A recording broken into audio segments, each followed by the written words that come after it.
entre l'Afrique et l'Asie, c'est que l'Asie n'a rien, mais elle transforme tout, alors que l'Afrique a tout, mais elle ne transforme rien. Eh bien, ce constat reste toujours d'actualité, malheureusement. La Malaisie a la même superficie, la même population, le même climat et les mêmes ressources que la Côte d'Ivoire, c'est-à-dire le cacao, l'EVA et le pétrole. Et son premier ministre, le docteur Mahathir, surnommé Docteur M ou Docteur Miracle, a fait de la transformation son credo, sa priorité. Ainsi, la Malaisie transforme automatiquement toutes ses matières premières. Par exemple, elle transforme son EVA en pneus de voiture, en préservatifs, en gants en caoutchouc.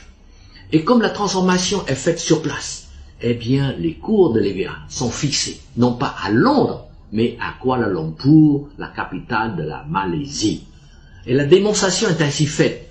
Quand vous avez des usines de transformation sur place, c'est vous qui fixez les coûts de vos produits, c'est clair.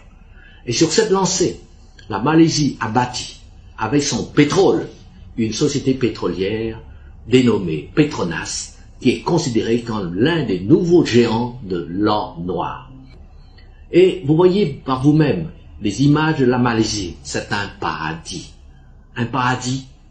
qui a permis à la Malaisie d'attirer 12 millions de touristes en 2004 et qui lui a rapporté 6 000 milliards de recettes en devises, soit 4 fois le budget national de la Côte d'Ivoire. Et j'ajoute que la Malaisie a intégré la mondialisation dans sa vision économique en donnant la priorité à la création de grandes structures sur lesquelles peuvent se greffer leurs PME pour leur permettre ensemble de conquérir tous les marchés mondiaux. Comme les autres dragons, la Malaisie sait que sans les grandes structures, aucune PME ne peut conquérir à elle seule les marchés mondiaux.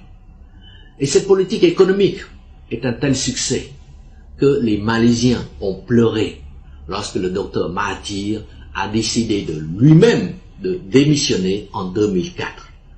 Voilà l'exemple d'un pays semblable à la Côte d'Ivoire, la Malaisie, qui a réussi à gagner sa bataille contre le sous-développement et contre la misère, et même à utiliser la mondialisation à son profit. Et tout cela grâce à sa politique de la transformation sur place de ses produits.